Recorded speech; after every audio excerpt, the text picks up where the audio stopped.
আচ্ছা দেখো, আমরা লাস্ট ক্লাসে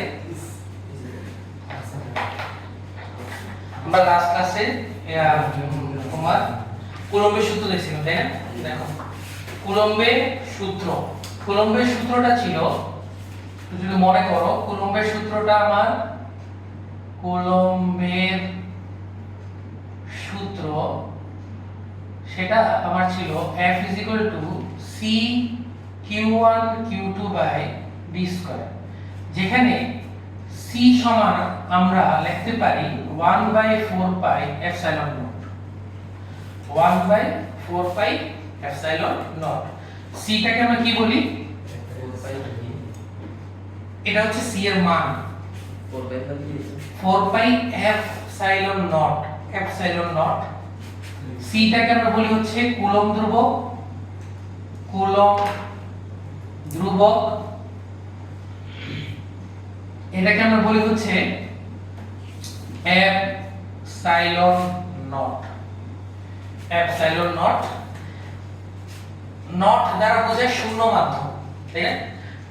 নট দ্বারা বোঝায় শূন্য মাধ্যম, শূন্য মাধ্যমে ভেদন যোগ্যতা, শূন্য মাধ্যমে ভেদন যোগ্যতা, শূন্য মাধ্যমে ভেদন যোগ্যতাকে আমরা বলি হচ্ছে এপসাইলন নট। ঠিক আছে? শূন্য মাধ্যম কেন আসলো? কারণ আমরা গত ক্লাসে আমরা বলছিলাম যে কুলম্বের সূত্র বসো, কুলম্বের সূত্র আমার নির্ভর করে কিসের উপর? একটু দরজাটা ইয়ে করে দাও।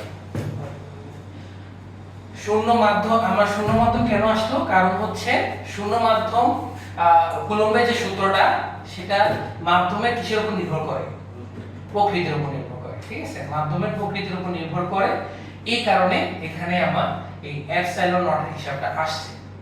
আর ভেদন যোগ্যতা জিনিসটা আসলে কি এটা একটু লিখি আমরা। ভেদন যোগ্যতা, ভেদন যোগ্যতা, ভেদন যোগ্যতা, ভেদন যোগ্যতাকে আমরা লিখতে পারি হচ্ছে বাধা দেওয়ার ক্ষমতা,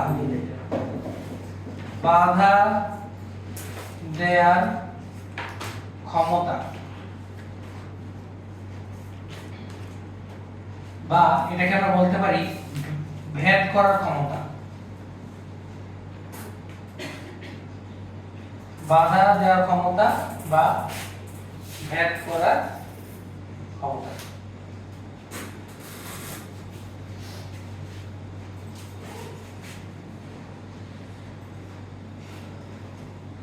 বাধা দেওয়ার ক্ষমতা বা ভেদ করা, তোমরা যে কোনো একটা দিয়ে ব্যাখ্যা দিলে আমরা আশা করি তোমরা জিনিসটা বুঝতে পারবা। ঠিক আছে? আমরা এটা নিয়ে একটু আলোচনা করব, ভেদন যোগ্যতা নিয়ে একটু আলোচনা করব। ঠিক আছে? ভেদন যোগ্যতাটা আসলে কি তো মনোযোগ দিই, তোমরা পরে লিখো, আগে বুঝো জিনিসটা। হ্যাঁ, লেখাটা টাইম। ভেদন যোগ্যতা জিনিসটা হচ্ছে আমার বাধা দেওয়ার ক্ষমতা অথবা ভেদ করার ক্ষমতা। এখন কি ভেদ করবে এটাই তো মেইন কথা। মাধ্যম যত বেশি ঘন হবে, আমি কি বললাম? মাধ্যম কি হবে? যত বেশি ঘন হবে। যেমন আমরা যদি एग्जांपल নেই, আমি দুইটা एग्जांपल নিলাম, একটা হচ্ছে বাতাস আর একটা হচ্ছে পানি। এখন আমাকে বলো বাতাস আর পানির মধ্যে কে বেশি ঘন?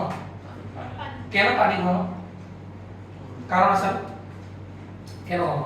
কারণ হচ্ছে পানির যে অণু পরমাণু সমূহ আছে এগুলো বাতাসের তুলনায় খুবই কাছাকাছি অবস্থান করে। বাতাসের ক্ষেত্রে এগুলো বেশি দূরে দূরে অবস্থান করে, এজন্য বেশি ঘন না, হালকা পাতলা। আর পানির ক্ষেত্রে এগুলো কি হয়? অণু পরমাণু সমূহ আরো বেশি কাছাকাছি থাকে। কঠিন পদার্থের ক্ষেত্রে আরো বেশি কাছাকাছি অবস্থান করবে। তাহলে খেয়াল করো, যত অণু পরমাণু সমূহ যত ঘন সন্নিবিষ্ট হচ্ছে, যত ঘন হচ্ছে, ততই আমার মাধ্যমটা তত বেশি ইয়া হচ্ছে না, ঘনতর হচ্ছে না। অণু পরমাণু সমূহ যত কাছাকাছি আসবে মাধ্যম তত কি হবে? ঘন হবে। এখন খেয়াল করো, মাধ্যম যত বেশি ঘন হবে তাহলে আমার যে ভেদ করার ক্ষমতা, আচ্ছা আমরা এটা দিয়ে ব্যাখ্যা দিই, বাধা দেওয়ার ক্ষমতা বাড়বে না কমবে? বাড়বে না। যত বেশি ঘন থাকবে জিনিসটা, যত বেশি কমবে, তো এটাকে ভেদ করতে বা এটা ভেদ করতে অনেক মানে ভেদ করা তো কমে যাবে না, করার ক্ষমতা কমে যাবে, আর বাধা দেওয়ার ক্ষমতা কি হয়ে যাবে? বেড়ে যাবে। তো একটা দিয়ে ব্যাখ্যা দিলেই হবে। আমি আজকে সব ক্লাসে এটা দিয়ে ব্যাখ্যা দিছি, হ্যাঁ, কারণ এটা তোমার মনে থাকবে, বেদন যোগ্যতা দিয়ে ভেদ করার ক্ষমতাটা মনে থাকবে। তো আমরা ব্যাখ্যা দিব এটা দিয়ে, ঠিক আছে, এটা দিয়ে ব্যাখ্যা দিতে পারবো সেম। তো কি বললাম, আমি একটু লিখি, নোট আকারে জিনিসগুলো লিখি, নোট আকারে লিখি যে মাধ্যম যত ঘন,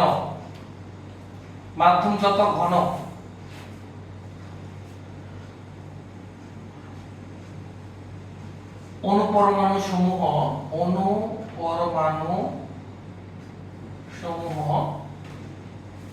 তত কাছাকাছি অথবা ঘন সন্নিবিষ্ট, ঠিক আছে, তত ঘন সন্নিবিষ্ট, আর ওই জিনিসটাকে ভেদ করার ক্ষমতা কি হবে, কম হবে না বেশি হবে? ভেদ করতে পারবে সহজে? বলো, মাধ্যম যত ঘন হবে ভেদ করার ক্ষমতা তত কি হবে, বেশি না কম? ভেদ করার ক্ষমতা তত কম। ঘন না জিনিসটা, তো ঘন জিনিসকে ভেদ করা সহজ না কঠিন? কঠিন, তো ক্ষমতা কম না, আর বাধা দেওয়ার ক্ষমতা কি হবে, বেশি। তো আমরা তো একটা দিয়ে ব্যাখ্যা দিচ্ছি, একটা দিয়ে ব্যাখ্যা দিলে তো হয়। তো যে জিনিসটাকে আমরা ভেদ করতে পারতেছি না, অর্থাৎ ভেদ করার ক্ষমতা আমার কম, সেটার মধ্যে আকর্ষণ বা বিকর্ষণ বল এটা বেশি হবে না কম হবে? খেয়াল করো, আমার এই যে অনুপরমাণু সমূহ খুবই কাছাকাছি অবস্থান করতেছে, খুবই কাছাকাছি, দেখছো, খুবই কাছাকাছি। তাহলে এই যে আমি মনে করো এদের মধ্যে কি ট্রান্সফার করতে যাচ্ছি, ফোর্স। এই মাধ্যমের মধ্যে দিয়ে আমরা কি ট্রান্সফার করব, ফোর্স বা বল। তো এই খেয়াল করো, যখন এই অংশে ফোর্সটা আসে, এই অংশে যখন ফোর্সটা আসবে, তখন এই একটা কণা তার পাশের ইমিডিয়েট কণাকে কি করবে, ট্রান্সফার করবে না বলটা। এবার দ্বিতীয় কণা কাকে ট্রান্সফার করবে, 3 নাম্বারটাকে, 3 নাম্বার কাকে করবে, 4 নাম্বারটাকে, 4 নাম্বার কাকে করবে, 5 নাম্বারটাকে, 5 নাম্বার কাকে করবে, 6 নাম্বারটাকে। তো আমাকে বলো, এই যে বলের যে হয়েছে, ট্রান্সফার হয়েছে, রূপ স্থানান্তর হয়েছে, বলটা যে এক কণা থেকে আরেক কণাতে গেছে, এটা খুব সহজে হয়েছে না খুব কঠিন ভাবে হয়েছে? খুব সহজ ভাবে হয়েছে না, কাছাকাছি অবস্থান, তো সময় খুবই কম লাগছে না, তাড়াতাড়ি হয়েছে।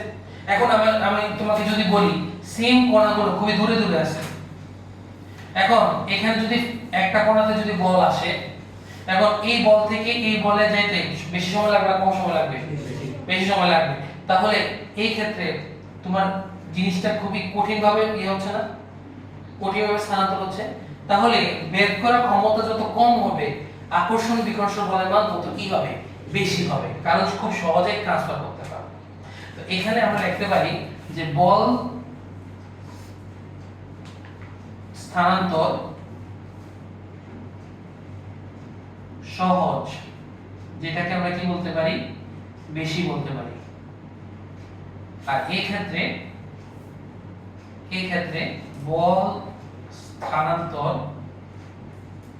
স্থানান্তর হচ্ছে আমার একটু কঠিন হওয়ার কারণে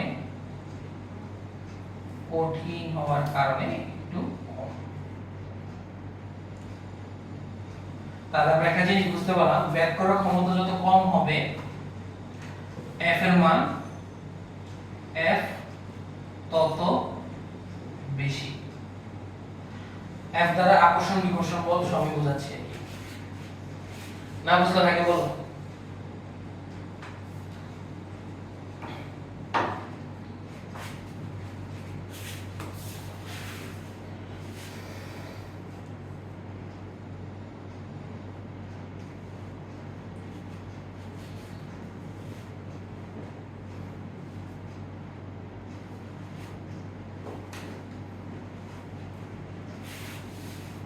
না বুঝলে ভাইকে বলো কোন জায়গাটা বুঝবে।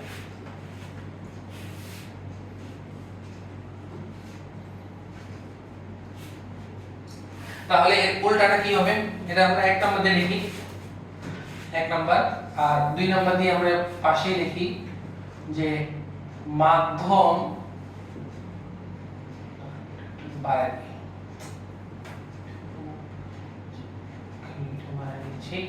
মাধ্যম যত পাতলা, মাধ্যম যত পাতলা হবে তাহলে বেদ করার ক্ষমতা বেশি না কম হবে? বেশি। তাহলে বেদ করার ক্ষমতা আমার আছে বেশি, যেটা বেশি হবে f এর মান তো সেটা কি হবে? কম। f এর মান তত কম। না বুঝতে পারলে বলো, এটা উল্টা আর কি।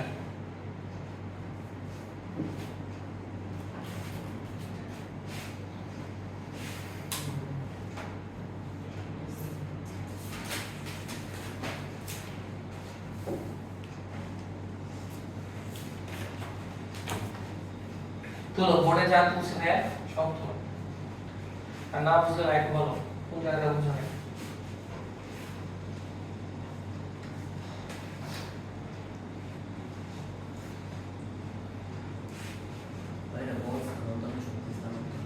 কি আচ্ছা, আমরা যখন কোন একটা বস্তুতে বল দেই, বস্তুতে যে বলটা দেই, বস্তুর বস্তু তো অনেক কণা দিয়ে গঠিত না। এক কণাতে বল দিয়ে মানে একটা, যখন আমরা একটা জায়গায় ধাক্কা দিচ্ছি, তো যে জায়গায় আমার ধাক্কাটা স্পর্শ করতেছে ওই ধাক্কার কণাগুলা কি করবে? বলটাকে ইয়ে করবে না, এক কোণা থেকে আরেক কোণাতে দিবে, ওই কোণা আরেক কোণাকে দিবে, ওই কোণা আরেক কোণা, এভাবে তো যাচ্ছে বলটা। বলে কি এখানে কোনো ইয়ে আছে নাকি? মানে মানে ক্ষয় আছে নাকি? বলে তো কোনো ক্ষয় নেই। বলতো প্রত্যেক একবারে আস্তে আস্তে পুরো বস্তুতে বল ফোর্স, আমার ফোর্স প্রয়োগ হচ্ছে। তো এই জিনিসটাই বোঝাচ্ছে আর কি জিনিসটা। না বুঝতে হয় বল।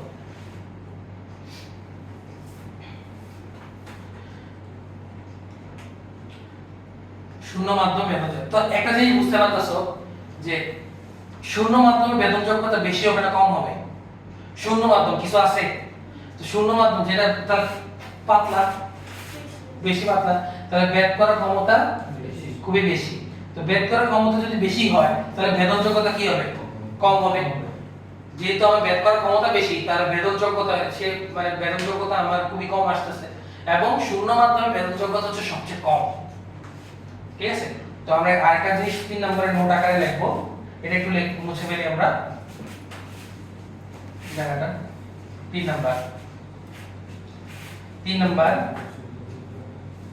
শূন্য মাধ্যমে ভেদন যোগ্যতা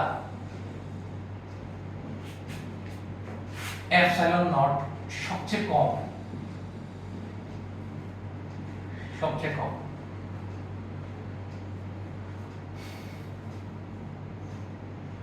তাহলে এপসাইলন নট এর মানটা হবে 8.854 ইনটু 10 ইনভার্স 12।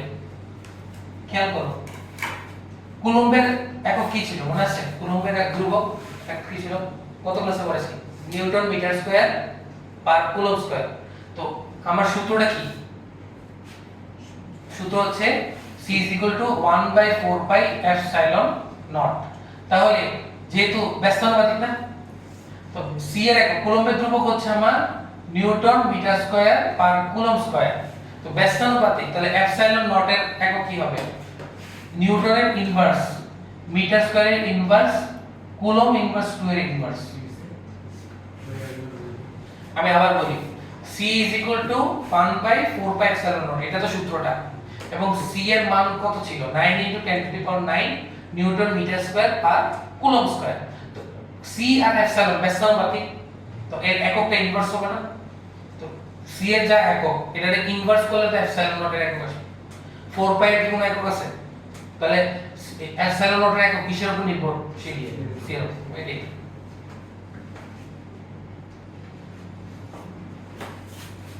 আর অন্য যে কোনো মাধ্যমে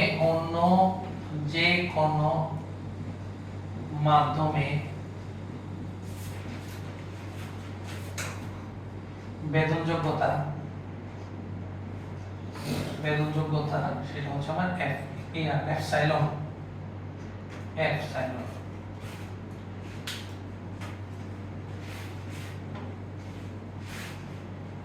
তো অন্য যে কোনো মাধ্যমে তখন আমরা c সমান কি লিখতে পারবো? 1/4 পাই এপসাইলন।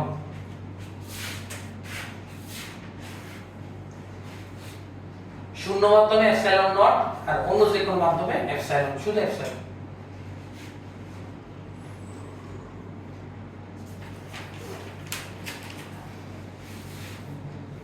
না বুঝলে ব্যাখ্যা বলো। শূন্য মাধ্যমে যে এপসাইলন নট বা বেতন যোগ্যতা সবচেয়ে কম, তাহলে এটা কি মাধ্যম পাতলা নাকি ঘন মাধ্যমে? শূন্য মাধ্যমে কি কোনো কর্নার কিছু আছে? তো সবচেয়ে পাতলা মাধ্যম শূন্য মাধ্যম। এবং যেহেতু শূন্য মাধ্যম সবচেয়ে পাতলা মাধ্যম, তো ওর ব্যাট করার ক্ষমতা, ওরে ব্যাট ইজিলি করা যাবে। তো বেতন যোগ্যতা বলতে তো নাই তার, এবং এটাই এই জন্য সবচেয়ে সর্বনিম্ন মান। বাকিগুলা এর চেয়ে বেশি। এটা আস্তে ধীরে আসবে, আজকে না বুঝতে বলো।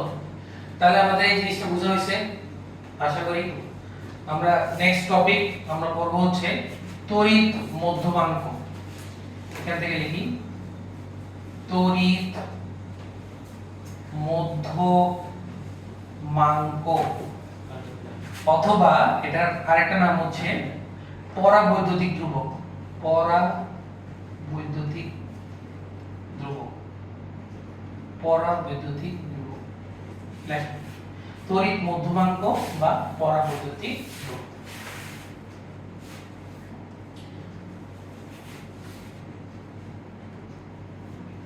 তড়িৎ মধ্যমাঙ্ক অথবা পরাবৈদ্যুতিক ধ্রুবক।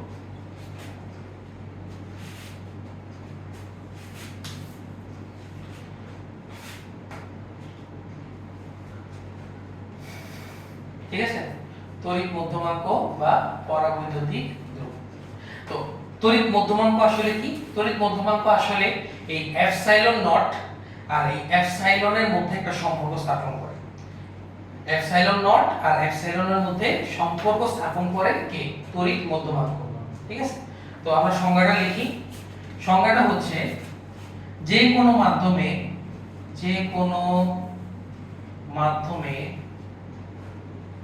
তড়িৎ ভেদনযোগ্যতা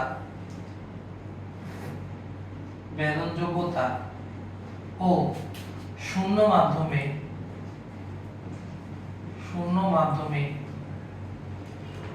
ভেদনযোগ্যতার অনুপাতকে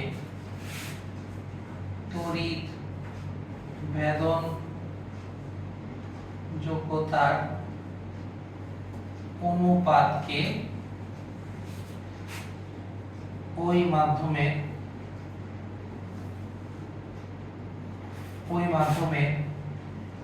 তড়িৎ মধ্যমাঙ্ক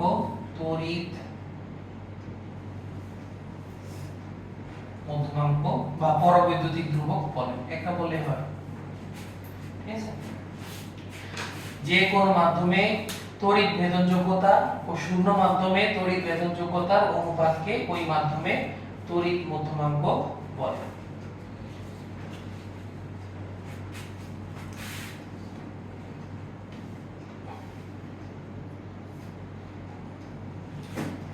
তাসিন কি আসছে কুমিল্লা ইয়াতে বাংলাদেশে?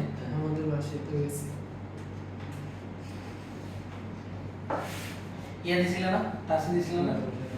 দিছিল না? সিলেক্টেড নেই। ও সিলেক্টেড হয়েছে, কথা আছে। হ্যাঁ, তাসিন তো বলছিল। এগুলো অনেক কাজে আসবে। এগুলো এখন তোমরা বুঝবে না। তোমরা যখন বাইরে পড়তে যাবা, বাইরে এমআইটি না, বাইরে যে কোনো জায়গায় পড়ার জন্য অনেক বেশি কৃষি বিশ্ববিদ্যালয়। আচ্ছা, এসব বলে না। তুমি যখন বাইরে পড়তে যাবা তখন এটা অনেক বেশি কাজে আসবে এই জিনিসটা।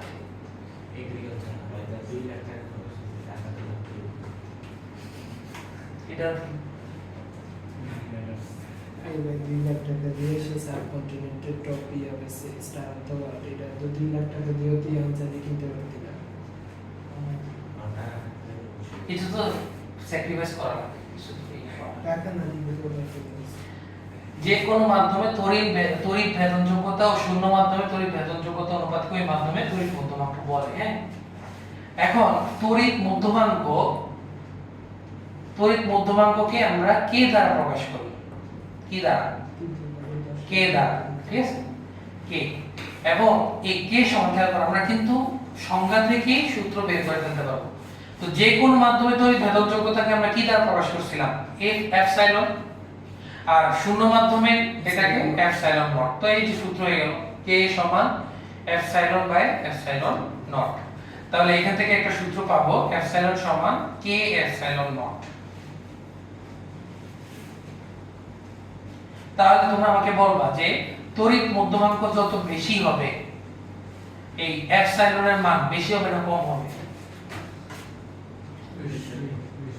কে এর মান যত বেশি তাহলে এপসাইলনের মান বেশি, এটা তো ফিক্স, এপসাইলন তো ফিক্স।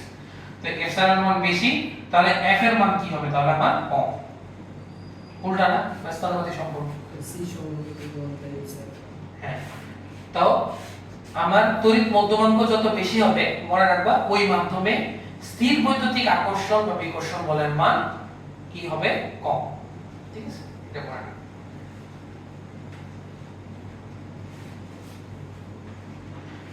কে এর মান যত বেশি, তড়িৎ মধ্যমাঙ্ক যত বেশি, আমার এপসাইলনের মান ভেদনযোগ্যতা তত বেশি, ভেদনযোগ্যতা যত বেশি হবে এটার মান তত কম হবে। আমরা এতক্ষণ বুঝছি, আশা করি সমস্যা হবে না এগুলোতে। আমরা আরেকটা সূত্র একটু প্রতিপাদন করব, এটাতে একটা সূত্র পাইলাম, ঠিক আছে। আমরা আরেকটা সূত্র প্রতিপাদন করব, দেখো খুবই সহজ, আজকের ক্লাস খুবই সহজ, কঠিন কিছু না। দেখো আমরা সূত্র পাইছিলাম f নট সমান 1/4 pi epsilon naught q1 q2 by d square. f naught দ্বারা আমরা কি বুঝাই, f নট দ্বারা বুঝাই শূন্য মাধ্যমে স্থির বৈদ্যুতিক বল আকর্ষণ বা বিকর্ষণ। তাহলে এটা হচ্ছে শূন্য মাধ্যমে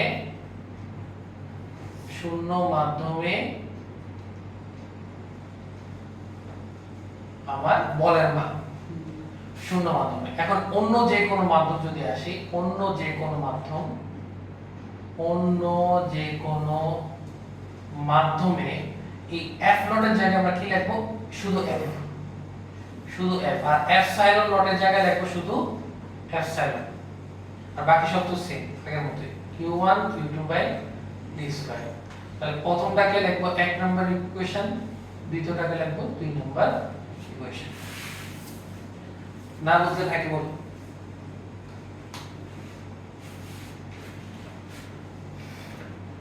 না বুঝলে ভাই বল।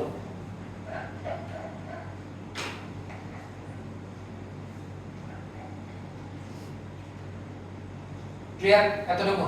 তাহলে 1 নংকে কি করবে এবার, 2 নং দ্বারা ভাগ দাও। 1 নংকে আমরা ভাগ দিচ্ছি হচ্ছে 2 নাম্বার, খেয়াল করো খুবই সহজ ভাগ। 1 নাম্বারকে 2 নাম্বার দ্বারা ভাগ দিলে দেখো q1 q2 by d square, q1 q2 by d square কি হয়ে যাবে, কাটাকাটি চলে যাবে, বাকি থাকবে এটা আর এটা। এখানেও খেয়াল করো 4 পাই কি হয়ে যাবে, কাটাকাটি চলে যাবে। তাহলে f নট বাই f সমান উপরে থাকবে 1/4 pi epsilon not 1/4 pi epsilon. তো এটাকে আমি যদি উল্টাই তাহলে f নট বাই f সমান দেখো 4 পাই আচ্ছা কাটাকাটি পরে করি, 4 পাই এপসাইলন উপরে আর 4 পাই এপসাইলন নট নিচে। তো এখান থেকে 4 পাই কাটা, সুতরাং f নট বাই f সমান এপসাইলন বাই এপসাইলন নট। এই সূত্রটা আসে।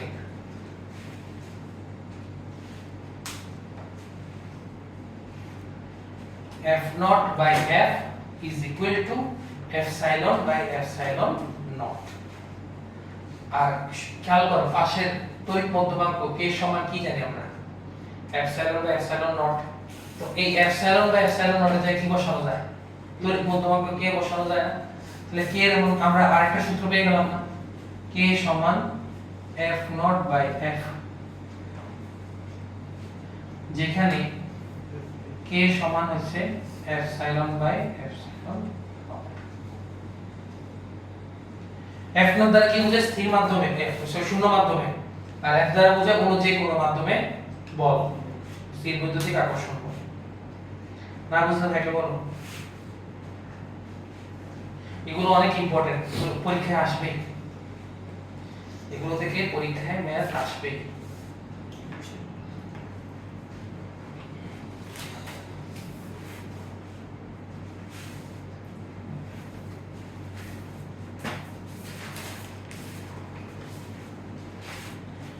ঠিক আছে, তো আমরা ম্যাথ করি, ম্যাথ করলে আশা করি আমরা জিনিসপাতি খুবই সহজ।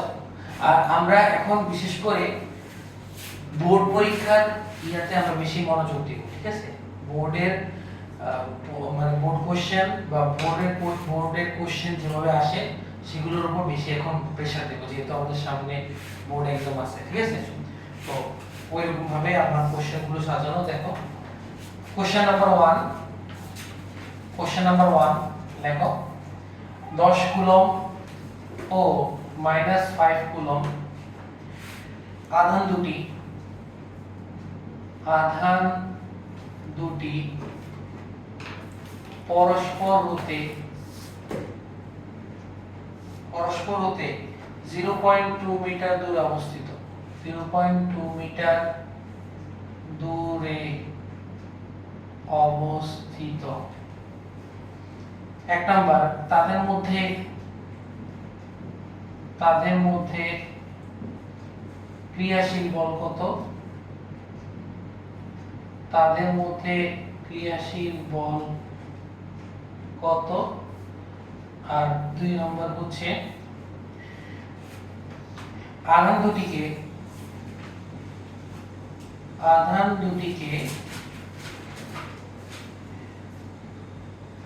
k = 40 মধ্যমাঙ্ক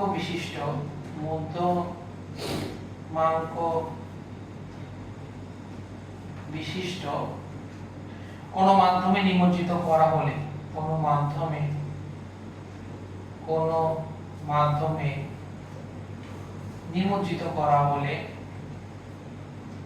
নিমজ্জিত করা হলে ক্রিয়াশীল বল কত? ক্রিয়াশীল বল কত?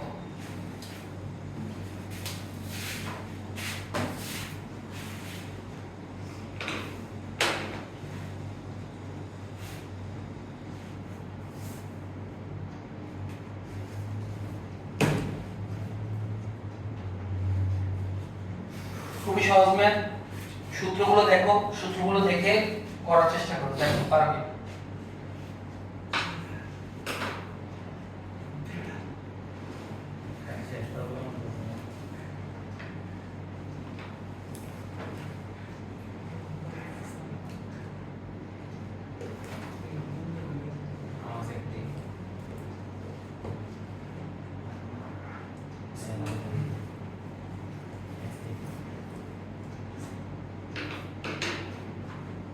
করো তা সিম্পল।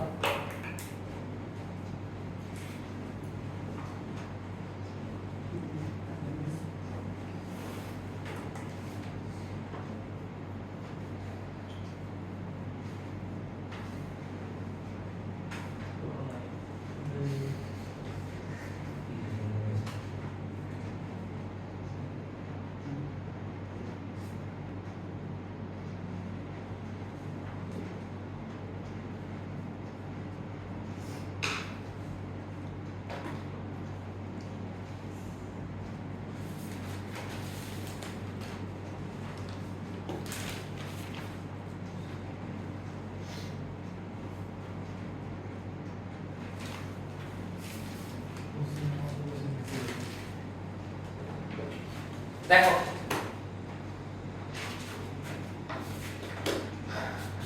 সূত্র কি, তার চিত্র আঁকি আমরা আগে। প্রথমে দেখো যে 10 কুলম্ব ও -5 কুলম্ব দুটি আধান পরস্পর থেকে কত মিটার দূরে আছে বলতো? 0.2 মিটার দূরে অবস্থিত। ঠিক আছে, তাহলে এটা কিসের মান? এটা হচ্ছে ডিসটেন্স, d এর মান, তাই না? এটা কিসের মান? d এর মান। তাহলে খেয়াল করো q1 এর মান দেওয়া আছে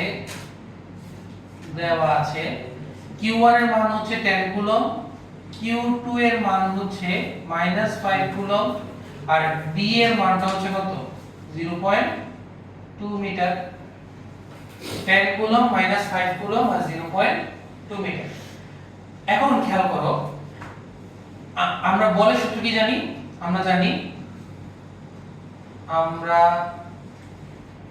জানি F সমান 1/4 pi epsilon naught Q1 Q2 by D square. এই সূত্রটা আমরা জানি, ঠিক আছে? এখানে একটা জিনিস বুঝার আছে, একটু বুঝো, হ্যাঁ? বুঝার জিনিসটা হচ্ছে আমরা এখানে শুধু মান নিয়ে কাজ করতেছি। কি নিয়ে কাজ করতেছি এখানে? শুধু মান নিয়ে কাজ করতেছি। এখন যখন শুধু মান বিবেচনা করব, শুধু মান নিয়ে যখন কাজ করব, তখন খেয়াল করো d এর মান তো সবসময় পজিটিভ, 4 পাই এপসাইলন নট এটাও পজিটিভ। এখন q1 q2 এর শুধু মান বিবেচনা করো, q1 এর মান কত 10 কুলম্ব, q2 এর মান হবে শুধু 5 coulomb, not -5 coulomb. Plus minus দিয়ে কি বোঝায়? এই যে মাইনাস প্লাস এগুলো দিয়ে কি বোঝায়? এগুলো দিয়ে বোঝায় বলের ডাইরেকশন, বলের দিক। কি বোঝায়? বলের দিক। এখন খেয়াল করো প্লাস মাইনাস, এটা প্লাস 10 কুলম্ব -5 কুলম্ব, এটা সমধর্মী চার্জ না বিপরীতধর্মী চার্জ? বিপরীতধর্মী চার্জ। তো বিপরীতধর্মী চার্জ আকর্ষণ করে না বিকর্ষণ করে? আকর্ষণ করে। এখন আকর্ষণ কোন ডাইরেকশন হবে? কার থেকে কার দিকে আকর্ষণ হবে?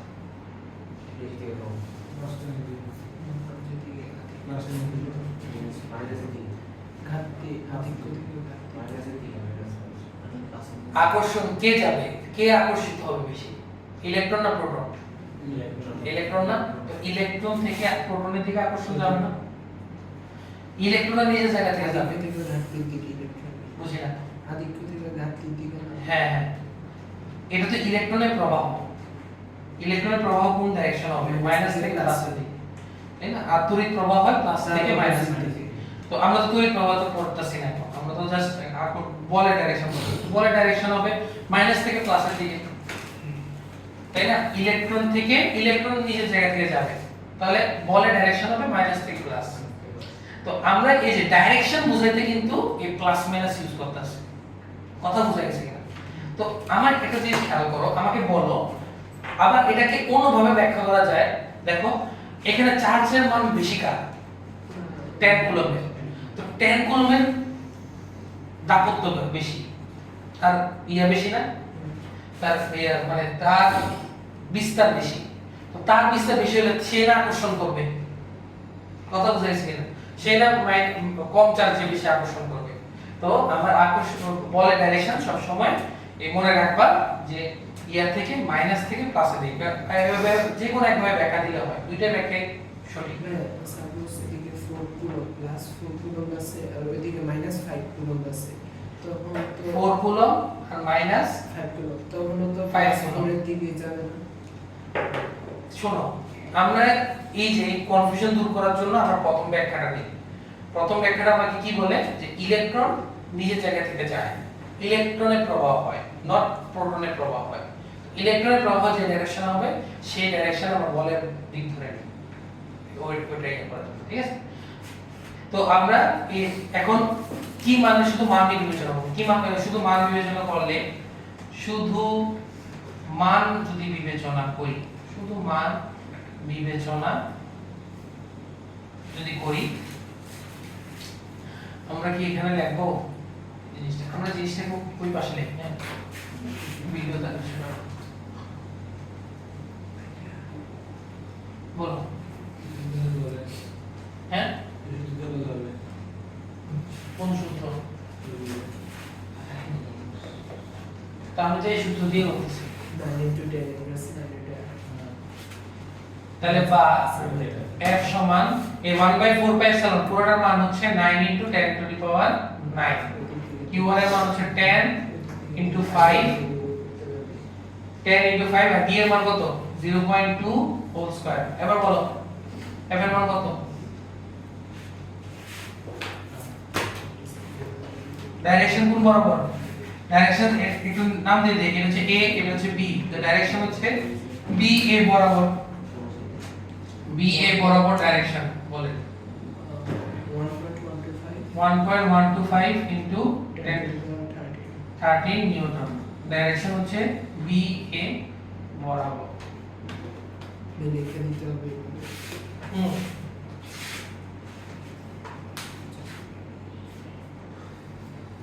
আকর্ষণ বল নাকি বিকর্ষণ বলে দিলে বুঝি না। আকর্ষণ বল নাকি আকর্ষণ ধর্মী, হ্যাঁ লিখতে পারো, কোনো সমস্যা নেই। আকর্ষণ ধর্মী তোমার ইচ্ছা, তুমি এটা যেভাবে ব্যাখ্যা করতে চাচ্ছ, কোনো সমস্যা নেই।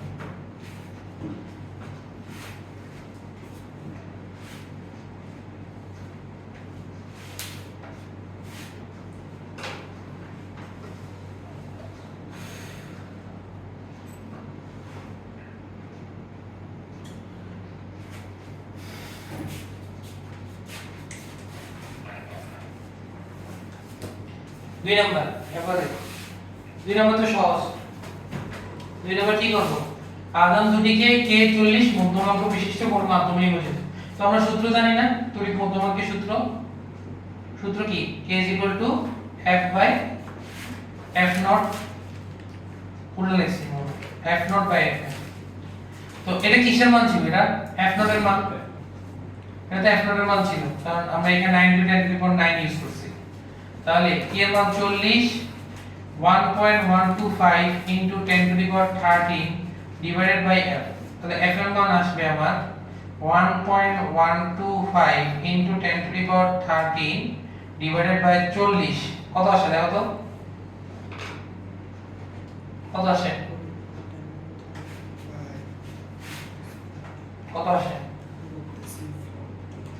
8.125 2.8.25 2.8125 into 10⁻11 নিউটন। দেখছো তড়িৎ মধ্যমাঙ্কের কারণে বলের মান কমে গেছে।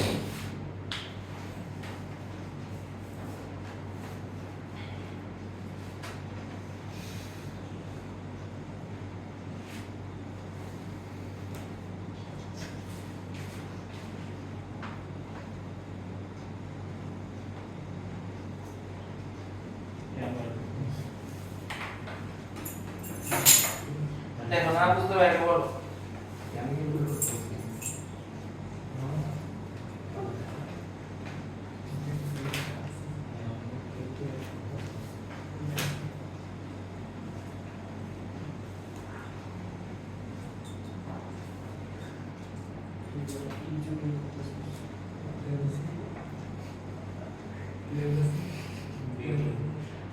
করতেছি বেগি বেগি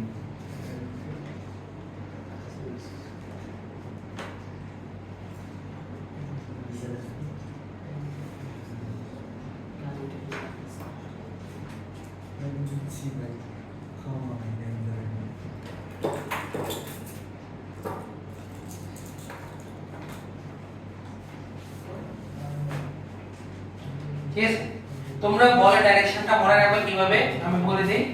বলের ডাইরেকশনটা তোমরা মনে রাখবা যে বেশি চার্জ যার কাছে থাকবে তার দিকে সবসময় আকর্ষণ, বলের ডাইরেকশন। এখন বেশি চার্জ কার মধ্যে? 10 কুলম্ব। তো ভাববা মনে রাখবা যে বেশি চার্জের দিকে আমার বলটা কাজ করে বেশি, বেশি চার্জ। এর -5, ঠিক আছে, আর +10। তাহলে +10 এর দিকে আমার আকর্ষণ, যেহেতু চার্জের মান বেশি না, চার্জের মান যেখানে বেশি হবে সেখানে আমার বল ডাইরেকশন হবে। এটা একটু মনে রাখবে, ঠিক আছে। আমরা এগুলো আরো ক্লিয়ার হবে, আমরা নেক্সট ক্লাসে আমরা এগুলো নিয়ে আরো ম্যাথ করব। হ্যাঁ, আজকে একটা ম্যাথ আছে, দেখো সেকেন্ড ম্যাথ। চার্জ -5 করতে হবে বুঝি না, মাইনাস -4 -5 কার চার্জ বেশি? -5 এর চার্জের মান কার বেশি? -5 এর। তো -5 আকর্ষণ কত? -5 এর দিকে থাকবে। সরি, -5 বা -4 ওটা তো বিকর্ষণ তুমি না। তাহলে -4 কে -5 ঠেলে দিবে আর কি। তো -4 এর উল্টা দিকে কিসের মানে তুমি দেখে -5 কুলম্ব আর -4 কুলম্ব, তাই না? তো -5 এর দাপক তো বলছি না, দাপক বেশি। তো ও যে দাপক বেশি হয় ও কি করবে? ওকে বিকর্ষণ করবে না, ওদিকে ঠেলা দিবে। কারণ ওদিকে আমি যেটা বলছি +4 -5 তাহলে যদি +4 -5 হয় +4 -5 কার চার্জের মান বেশি এখানে -5 এর চার্জের পরিমাণ বেশি তো +4 কে কি করতে হবে আকর্ষণ করবে আকর্ষণ দিয়ে কথা বুঝে গেছে যার দাপট বেশি সে কাজ করবে এটা মনে রাখবে সে ধাক্কা দিবে সে আবার আকর্ষণ করবে কথা বুঝে গেছে এটা মনে রাখবে এগুলো আরো ক্লিয়ার হবে নেক্সট ম্যাথ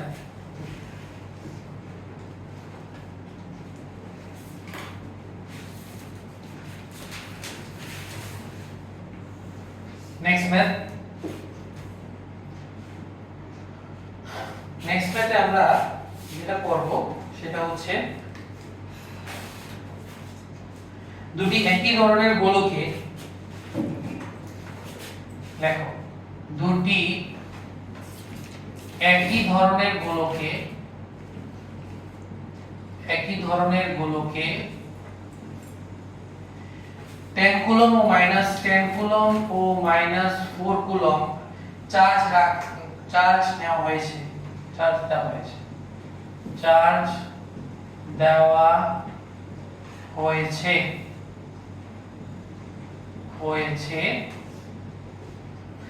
উভয়ের ব্যাসার্ধ দেওয়া আছে উভয়ের ব্যাসার্ধ এটা দেওয়া আছে 10 সেন্টিমিটার গোলক দুটি পৃষ্ঠের মধ্যবর্তী দূরত্ব 90 সেন্টিমিটার তাদের এক নম্বর কোশ্চেন তাদের মধ্যকার বল কত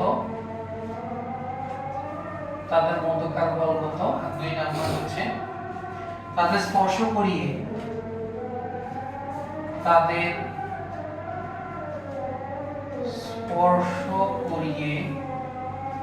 পুনরায় একই স্থানে রাখলে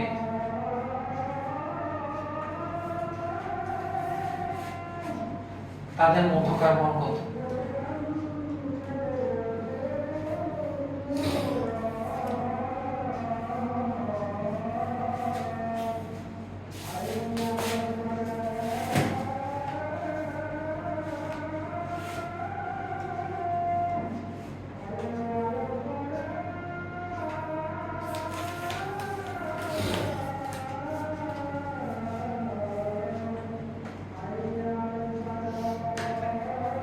দেখো এটা আছে শেষ না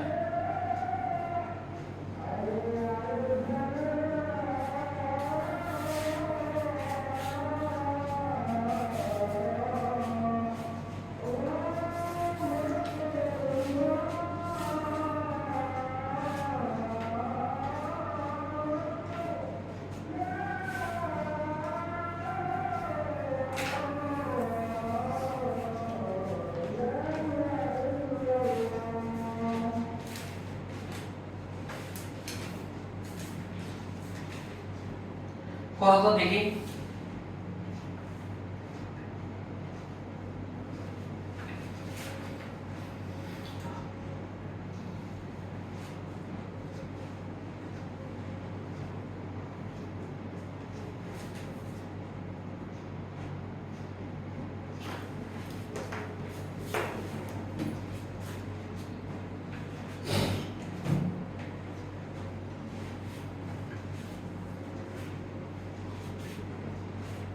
ভাই চিত্রটা এঁকে দিই চিত্রটা আঁকলে আশা করি তোমরা বুঝবা 10 কুলম আর 4 কুলম একই ব্যাসার্ধ 10 কুলম আর 10 কুলম আর -4 কুলম তাই না তাহলে 10 কুলম -4 কুলম আকর্ষণধর্মী বল না বিকর্ষণধর্মী বল আকর্ষণধর্মী তাহলে কার চার্জের পরিমাণ বেশি এখানে +10 তো +10 কি করবে -4 কে কি করবে আকর্ষণ করবে তাহলে বলের ডাইরেকশন হচ্ছে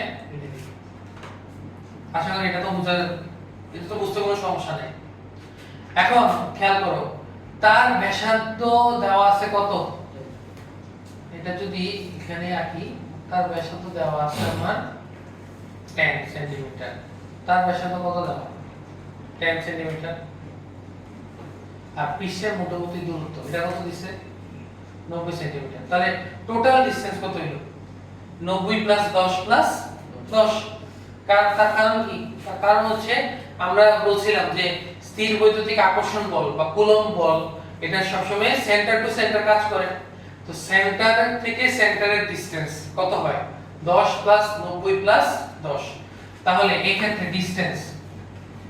ক্ষেত্রে ডিসটেন্স ডি সমান 90 centimetre plus 10 centimetre plus 10 centimetre হিসাব করলে কত আসে 110 সেন্টিমিটার ঠিক আছে তো এটাকে আমরা মিটার নিয়ে যাই 1.1 মিটার সুতরাং F সমান C Q1 Q2 by d square বা F সমান C এর মান কত 9 * 10⁹ বলছিলাম Q1 Q2 এর মান কিসে বসাবো প্লাসে বসাবো তাহলে 10 আর Q2 এর মান হবে শুধু 4 আর d এর মান হচ্ছে 1.1 হোল স্কয়ার ডাইরেকশন বলে দিবা ডাইরেকশন কোথা থেকে কোথায় এটা a দাও a গোলক এটা b গোলক দাও তাহলে b এর বরাবর আমার তাহলে কত আসে দেখো কত আসে দেখো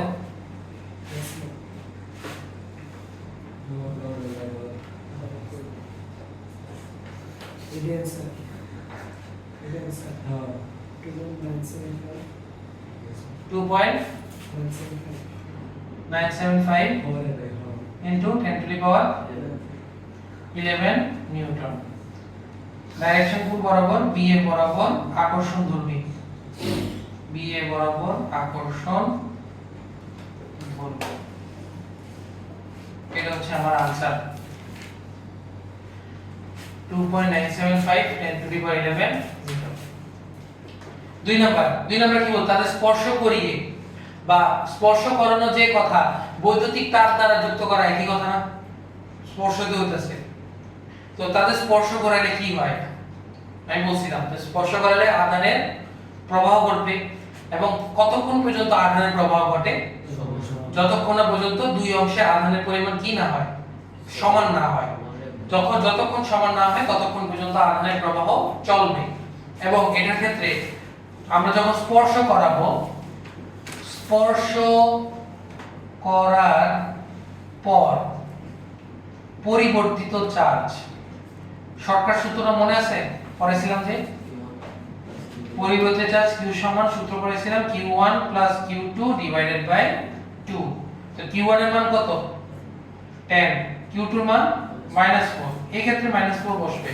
কারণ এই ক্ষেত্রে তো চার্জের হিসাব করতেছে ডিভাইডেড বাই 2 তাহলে এটা কত আসে q মান আসে 3 কুলম্ব তো শেষ দুই অংশে দেখো এখানে ছিল 10 এখানে ছিল -4 এখন স্পর্শ করানোর পর এখানে কত 3 বাকি সব সেম আগের মতো তো করে ফেলো ভাই পাশে এটা মুছে দেই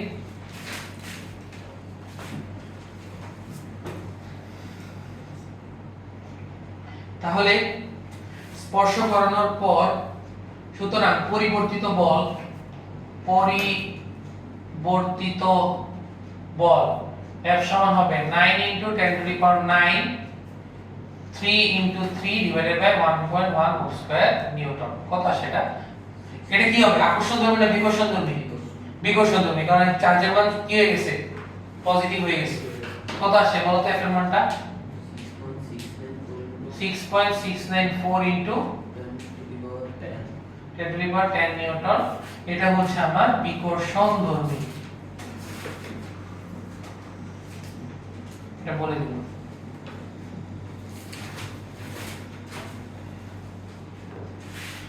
দেখো স্পর্শ করানোর পর চার্জের মান বাড়ছে না কমছে এটা ছিল 11 আর এটা কত 10 কমে গেছে না তো অনেক সময় কোশ্চেনে বলে যে স্পর্শ করার পর চার্জের বলের কি পরিবর্তন ঘটে তো তোমরা মাইনাস করে দিবা বলবা যে এত নিউটন বলটা কি হয়েছে হ্রাস হয়েছে বলো সূত্রটা কি বিন্দু আধানের জন্য यस বিন্দু আধান হলো এগুলোতে যে ব্যাসার্ধ তো আছে 10 সেমি এই জন্য তো সেন্টার টু সেন্টার হিসাব করি আমরা এটা কি বিন্দু আধান হিসেবে কাউন্ট করা যায় সেন্টিমিটার? হ্যাঁ, আমরা বিন্দু আধানকে আমরা ওই সেন্টার টু সেন্টার কেন হিসাব করি, কারণ আমরা ধরে নেই যে আমার যে চার্জটা আমার গোলকের পৃষ্ঠে আছে সেটা কেন্দ্রে ঠিক আছে। তাহলে আজকে এতটুকুই, ঠিক আছে। বাসায় গুলো প্র্যাকটিস করবা, নেক্সট ক্লাসে আমরা আরো একটু ভালো ম্যাথ করার চেষ্টা করব, হ্যাঁ, যাতে আরো ক্লিয়ার হয় জিনিসটা। এগুলো বোর্ডে প্রচুর ইম্পর্টেন্ট, বিশেষ করে এই ম্যাথটা স্পর্শ করানোর পর পুনরায় স্থাপন করলে, তো এই ম্যাথগুলো একটু বেশি বেশি করে করবা, ঠিক আছে।